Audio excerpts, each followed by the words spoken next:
વડોદરા શહેરમાં ઉત્તરાયણ પહેલા ચાઇનીઝ પ્રતિબંધિત દોરીના વેચાણનો રાફડો ફાટી પડ્યો છે ત્યારે વડોદરા શહેર એસઓજી પોલીસને બાતમી મળી હતી કે શહેરના પાણીગેટ પાસે મહેમાન શોપિંગ સેન્ટરના એક દુકાનમાં વેપારી પાસે પ્રતિબંધિત ચાઇનીઝ દોરી છે જેનો મોટો જથ્થો હોવાની બાતમી મળતાની સાથે જ એસઓજી પોલીસ દ્વારા દુકાનમાં દરોડા કરવામાં આવ્યા હતા।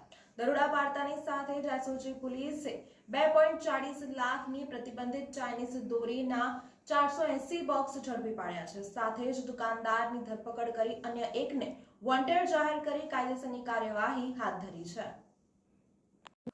વડોદરામાં ઉત્તરાયણ દરમિયાન ચાઇનીઝ ચીજવસ્તુઓ ઉપર પ્રતિબંધ મૂકવામાં આવ્યો હોવા છતાં તેનું વેચાણ થઈ રહ્યું છે। તેની સામે પોલીસ દ્વારા ઝુંબેશ પણ ચલાવવામાં આવી રહી છે।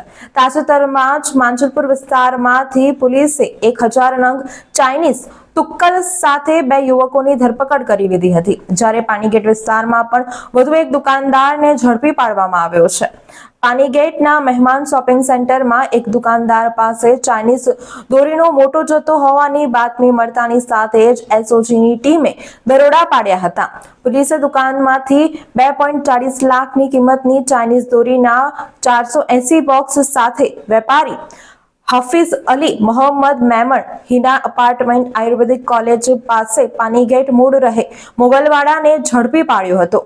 ચાઇનીઝ દોરીનો આ જથ્થો આજવા રોડ રામ પાર્કમાં રહેતા રહીમ ગોલાવાલાએ મોકલ્યો હોવાની વિગતો ખુલતા જ તેને વોન્ટેડ જાહેર કરવામાં આવ્યો છે। એક તરફ ચાઇનીઝ દોરીના કારણે માસૂમ લોકોના જીવ જતા હોય છે, ત્યારે વેપારીઓ પોતાના ફાયદા માટે ચાઇનીઝ દોરીનું વેચાણ કરે છે અને માસૂમ લોકોના જીવ જોખમમાં મૂકે છે।